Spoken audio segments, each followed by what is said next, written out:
What's shaking, my friends? My name is Shay. Welcome back to my channel, and today I have my November TBR for you guys. So this week has been kind of hard for me, and without talking about it very much on camera, my dog passed away earlier this week, so my reading has kind of taken a turn. However, I did manage to read 14 books this month, which was a little bit down from October, and I read a total of 5,009 pages, and my average rating was actually up from October, and it was 3.7. So, interestingly, I read 12 of the books I owned, so I was super excited about that, to knock some of those off my TBR. We will just get right into it. So, the first book I read in the month of November was Girls of Paper and Fire by Natasha and Yun. So I originally, when this first came out, thought it was going to be 5 stars. I immediately added it to my wish list, and my mother-in-law purchased it for me for Christmas, although you can see I'm trash. It is, has a torn cover. So this book here follows is in this world where there are paper girls, and paper girls are basically sex slaves to the king. And the king rules over all of this land, and he basically goes out, and if you are part of the larger main kingdom, it is actually a good thing to be a paper girl. Like, people want to have their daughters become paper girls. The girls want to become paper girls because that means they are something in the kingdom. However, our main character, Lee, I think it's pronounced Lee. Our main character is from a kingdom, and her mother was actually taken away by the king and taken away from her and never to be seen again. And the king's men come back and get her some years later, and she goes there and becomes a paper girl. So that's the gist of the story. I had problems with this book, so I gave this 3 stars, and I will not be continuing on with the series. The issue I had with this book was, for literally probably about half of the book, 50%, maybe a little bit more, was about how to become a sex slave to this king. How about losing her virginity and all these girls basically having to have sex with this king. So if that, and of course he's much older than these girls, so if that's something that bothers you, I would stay away from this, because I found it completely just not to my taste. Yes, of course she wants to overthrow the king, and that's the main plot of the story, but not for the first 50 pages, 50% of the book. The first 50% of the book is how these girls are preparing for their first night with the king, all of that kind of jazz. And it just did not jive with me, so I gave it 3 stars. It is a sapphic romance, so if that's something you're into, look into this, but it was not for me. The second book that I read in the month of November was The Empress by S.J. Kincaid, and this is the second book to the, I don't know what the trilogy is called, but it is started with The Diabolic. So, interesting story. I finished this book. Number one, this is a YA political sci-fi, and I'm just going to tell you, I finished this book and immediately went to Goodreads to see what people were saying. I love this book. I love an author who is not afraid to go there, and S.J. Kincaid is not afraid to go there. And I'm not trying to give spoilers, but in Goodreads, everybody that was hating on the book, saying you ruined this series, da da da da da. But all the reasons they were saying that the series was ruined for them is what made me give it 5 stars. So if you like an author that is not afraid to go somewhere and go way different from what you were thinking, this is it, and it really stuck with me. And I was driving to my local bookstore, which is like, I don't say local, but I have to drive 30 minutes there, and I was thinking about the book on the way there, and I was going to trade in some of my used books, and I normally don't pick up that much from the used bookstore because they don't have a lot that I like, but this is how I knew that it was meant to be, because I went into that used bookstore after thinking about this book for days after I had finished reading it, and I found it at the bookstore. So I grabbed a copy. I knew I had to have it. And to be honest, after I finished reading this book, I immediately wanted to throw away my entire TBR and continue on with the series. I didn't do that, but I'm hoping to read the third book, The Nemesis, soon. Highly recommend this book if you don't, if you like that authors do things that normally are not considered what they should do, in other words. So 5 stars, completely recommend, can't wait to carry on. The next book that I read is also a book that is considered kind of, some people love it, some people hate it, and that is going to be Frankly in Love by David YearOne. So a lot of people that hate this book, I think, hate it because it's marketed completely wrong. So to me, this book is marketed as a romance, and this is not what this book is meant to do. Like, on the back of the cover, it talks about how this is a fake dating romance, basically, and it has that trope of fake dating in here, but this is a coming of age story about our main character, Frank. Frankly. So this is about our main character, Frank, and he is basically coming of age. He has never had a girlfriend. He has never had anything of that nature, and he is dealing with a lot of race issues. So this is about our character, Frank, who he was born in America, but his parents are from Korea, and they keep their Korean traditions. Like, he doesn't even really know how to speak Korean. His parents do speak primarily Korean a lot of the time, and his dad is a hardworking dad, owns a grocery store. Like, they're 24/7, but they're just kind of harsh parents. He doesn't really get along with them necessarily.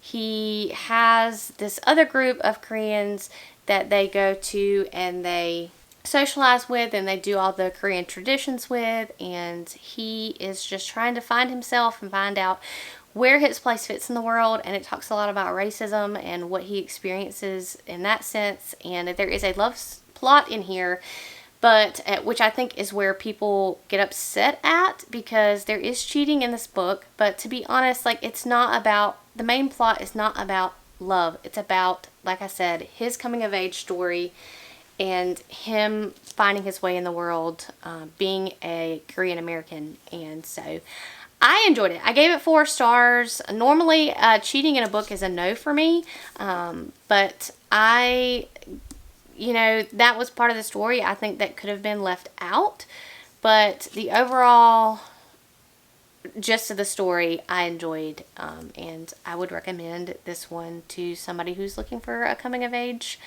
story regarding racism and all of that good stuff. So highly recommend that. Then I read Never Let You Go by Chevy Stevens. This is a thriller. It follows our main character, and forgive me, I always forget these characters' names because I've read so many books, but this follows our main character who had a abusive husband, and he was finally arrested, and he was taken to jail over an incident that occurred.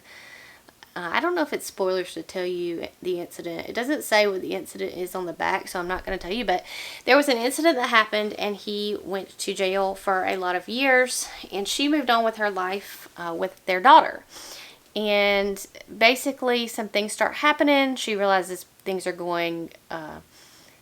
are missing from her house, and she finds out that he's been released from jail, and she thinks that it is him doing these things, and he is after them. So it is that story of some things happen, some bodies get killed, some things happen, and she thinks it is her ex-husband, so she's trying to grapple with that. And so I enjoyed this one. I gave it 3 stars. I thought it was just okay. There was nothing shocking to me, I guess, the ending. But again, I've read a lot of thrillers, so if you haven't read a lot of thrillers, you may want to pick this one up. The next book I read was In an Absent Dream by Shannon McGuire, which I gave 4 stars. I'm not going to go too much into this. This is the Wayward Children series. These children who find these doors and go to alternate universes, different worlds, and then you see them in this world and how this world works, and then they get taken out of the world via they just found a door and came back, or they were kicked out, or whatever have you, and then they're trying to grapple with life, and a lot of them are trying to find their way back to the worlds they came from. And so the In an Absent Dream had a kind of unique world that I really liked. It wasn't my favorite of the series, but I did like the world.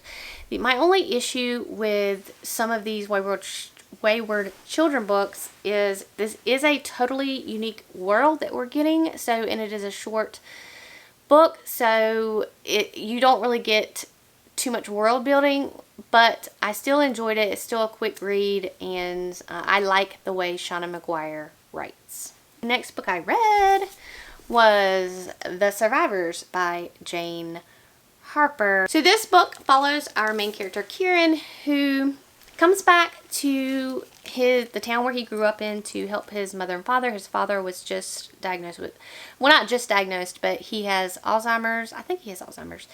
And he's come back to kind of see over everything, make sure his mother is okay. And he has not been back to the town in quite some time because there was an incident that the town blames him for. And while they are there, we meet several side characters, and one of the side characters is murdered, and it is trying to solve her murder. So this is very interesting. There was like two mysteries. I like when authors have multiple mysteries going on. So there was the mystery of what happened that so long ago that the town blames him for, and what really happened, and then the mystery of the murder of this girl. I really enjoyed it. I gave it 4 stars. I've read Jane Harper's other works and also enjoyed them, so I'll continue reading her because I think that her reads are very enjoyable.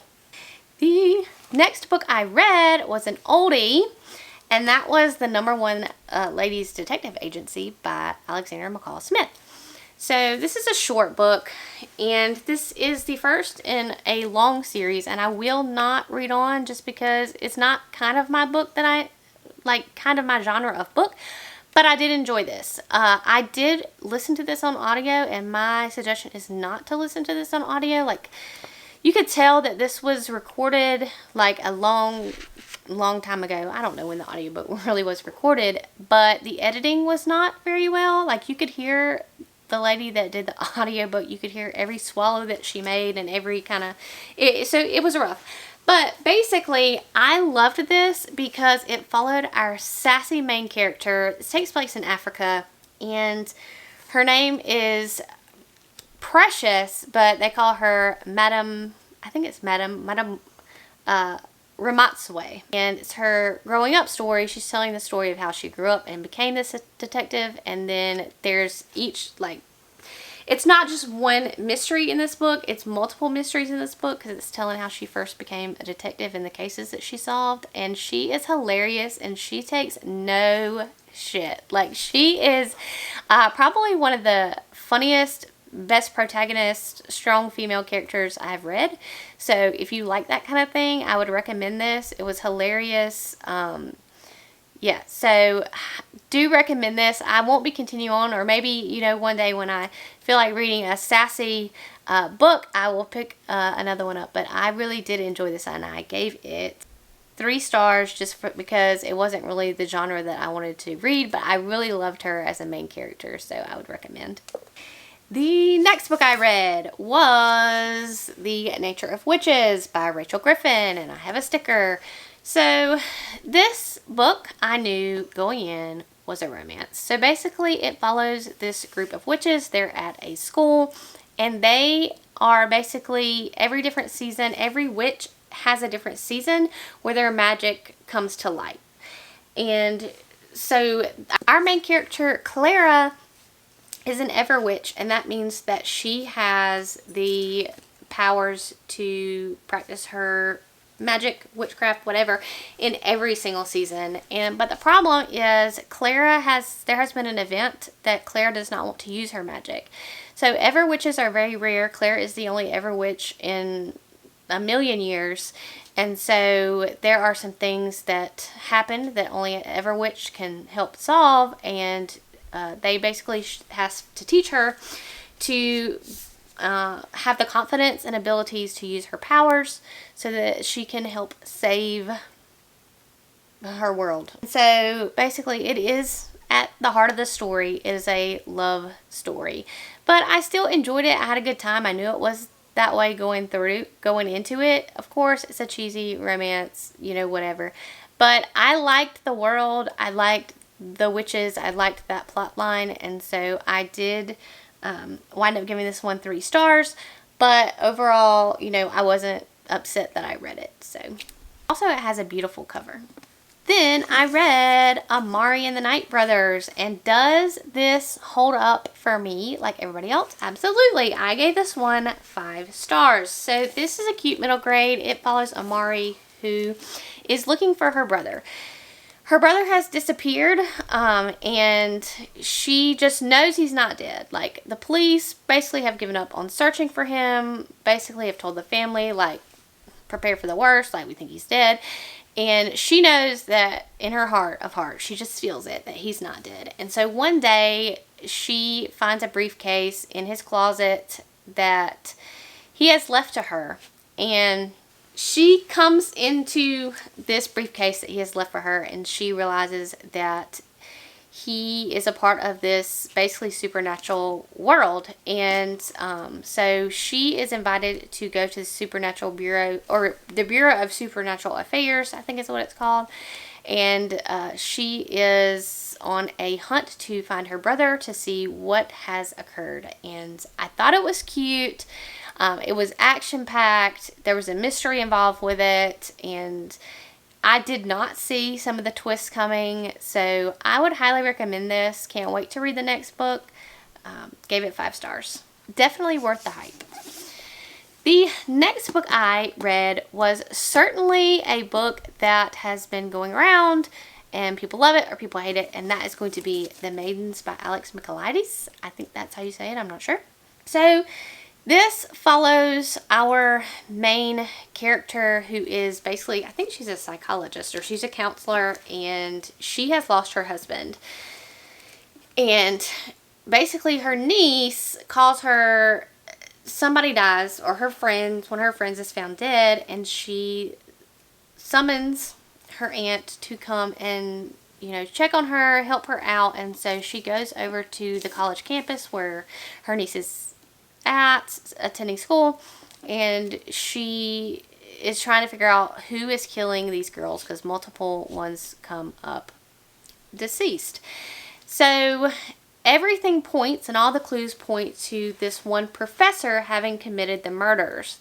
This professor is the father-like figure, or the head of this secret society of girls called the Maidens, these elite girls, and all the girls that are murdered are from that secret society. So it's all about her trying to finally get the evidence gathered to have him arrested for this crime. And so, did he do it? Did he not do it? It was okay. I gave it 3 stars. It was nothing mind-blowing, and honestly, I figured out who did it quite early on, but I still enjoyed the atmosphere of the book. I enjoyed the school setting, but overall 3 stars. I was not one of those that gave The Silent Patient a high rating either. I think I gave it 3 stars, maybe 4. But I will continue probably reading thrillers because I like them, and so I'll probably continue reading Alex Michaelides. The next book I read was Spellslinger by Sebastian de Castell. I read this on a whim. I just picked it up. I was like, hey, I need a book with a 1-word title to read. I'm going to read Spellslinger. And I loved the heck out of this book. So this follows our main character, Kellen, who is a part of this magical world. And he basically has lost his magic. His magic won't work anymore. And once your magic does not work, you basically become a slave, or you do the cooking, the cleaning, or whatever. You're not part of the magical society anymore. So he is at the School of Magic, and he's trying to pass all of his tests to see if he can maintain his magical status in the country, or wherever they're from. His dad is one of the best magic users ever, and so his mom also has magic, and his sister is a very powerful magical person, and so he is trying to not become a slave, and and he's not having magic. And so there's some great characters in here, and there's some great twists and turns about what happens with this magic and what doesn't happen with this magic, and I loved it. I loved the characters in this book. I laughed out loud at this book. I loved it. I cannot wait to carry on. This was another book that I read, and I was like, I immediately want to read the sequel. So hoping I get to read Shadow Black soon, the sequel. I gave this book 5 stars. Again, loved the characters, loved all of it. I highly recommend. I have read Sebastian de Castell's Greatcoat series, and I also really enjoyed that. And this one also, it's not the same as the Greatcoats, but there was a lot of humor in Spellslinger that I really enjoyed and recommend. And the characters were fun. So, the next book I picked up was Defy the Night by Brigid Kemmerer. I love Brigid Kemmerer, and her books are not always the most well-written, thought-out world, she doesn't do everything necessarily well, okay? This isn't some epic fantasy journey that we're going on with all these twists and turns, and this is what's going to happen. This is not what this is. However, Brigid Kemmerer's writing is so compulsively readable. I have not stayed up for a long time until 2 o'clock in the morning reading a book, and I did in this one, and I finished it very, very quickly. I loved it, not necessarily because the story was so great, but I just loved her writing. Of course, this is again a romance at heart. We're in a kingdom where the king has died, and his son is named king, and the brother is his justice, and he doles out the punishments for his brother. And so these two brothers are basically running the kingdom, and then there is this girl who is basically lower on the totem pole, okay? And there's a sickness that has come across their lands, and basically if you don't have this antidote, which is a moonflower petal. So if you don't have this antidote, which is the moonflower petals, and you don't take like a dose every so often, daily, you have a higher chance of coming up with this illness, the fevers, all that, and dying. And so our main character steals moonflower, which is a crime in this world, and you can be killed for it. But she steals it, and she's not doing it for profit, which some people do in the world. She is doing it to help those that cannot afford moonflower. So moonflower does come at a price, and you have to pay for it. And of course, the poor people cannot pay for it. And so she thinks that there is a strong injustice, because you're basically telling these people that don't have any money that they don't have any right to live. So she steals it, and she goes and treats them for this illness, and she saves lives. And a great injustice is done to her, and she is angry at the kings and his brother, and she's angry because they continue to kill people that are stealing this moonflower, even though they're stealing it to live. And she finds herself in the castle, and then she gets caught, and it's just a whole bunch from there. And I thoroughly enjoyed it. Again, it wasn't the best story, no, but Brigid Kemmerer's writing is, like I said, so readable. Highly enjoyed it. Highly recommend. I gave it 5 stars. And this can be a standalone. I don't know. It's supposed to be a trilogy, I think. And I don't know what the second book is going to be about, because this technically could be a standalone. But, of course, there are some unanswered questions, but I am interested to see how it is going to play out. The next thing I read was probably the weirdest thing I read all month, and that is going to be Saga Volume 1 by Brian Vaughan. I've heard nothing but great things about Saga. Everybody's like, read Saga, read Saga, read Saga. And I finally read Volume 1, and that is some weird stick. It is following our two characters who are lovers, and they've had a baby, and basically they're from different worlds, and they're from enemy worlds, and they're supposed to be enemies, but they are not, and they have run away. And of course they are necessarily they are fugitives, and so they are trying, all these worlds are trying to capture them, and they're demon spawn because they are not supposed to procreate together because they're enemies. And it's certainly interesting, graphic, and just weird, but I think I will continue on. I mean, it's so weird, you're like intrigued to see like what happens next. So I did enjoy my time reading it, but I gave it 3 stars just because of how weird it was. The next book I read was one that I had predicted would be 5 stars for me. I've wanted to read this series for quite a long time, and that is going to be YearOne by Nora Roberts. This is a post-apocalyptic book. It is, if you are sensitive to COVID, do not read this. It is following a pandemic, and it is very deadly. It kills, it has a 100% fatality rate. So once you get it, you're dead.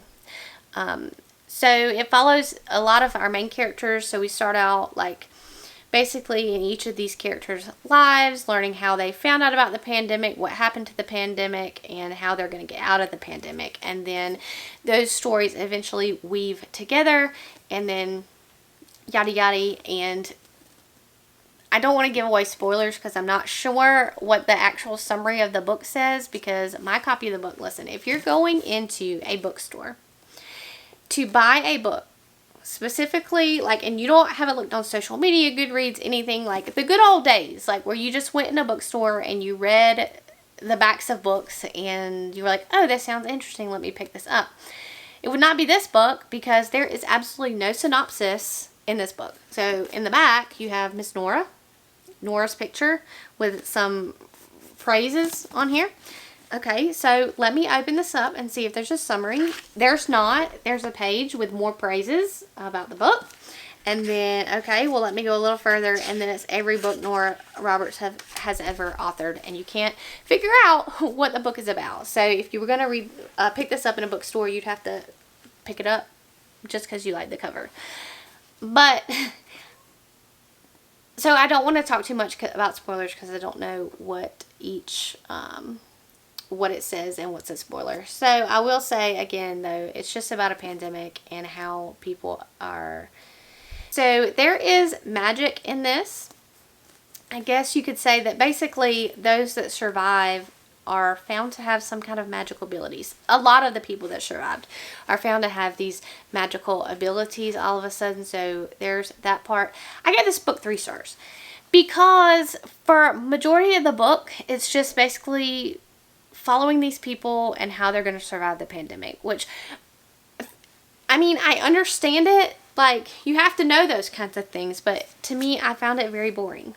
Like, Susie Joe is going to go and raid a grocery store, and Susie Joe is going to go, these are not really their names, but, and Susie Joe is going to go and try to get some fuel, and Susie Joe is going to go and try to start a fire, and Susie Joe is going to go try to bathe, and Susie Joe, like, I get that you have to set up some of that world, but I was not a fan, and I found a lot of it boring. At the end, we kind of did get a more, better plot going, but overall, I just didn't care for it. I will not continue on. And you can also tell that Nora Roberts is a romance writer, because some of the scenes in here were just ridiculous. Like, if, for instance, in one scene, this man is very upset about something terrible has happened, and the wording that's used is, I put my head on her breasts and wept. Like, really? Like, why are we romanticizing, or why do we have to bring up the breasts when we're upset about something? Like, Nora, come on. But, so overall, I didn't care for it. But I gave it 3 stars. The ending redeemed itself, but I will not be continuing on with the series, and I will probably be unhauling this book. But anyway, guys, I think I have talked long enough about all these wonderful books I have read in the month of November. I am hoping to read some sequels in December, and I will catch you guys later.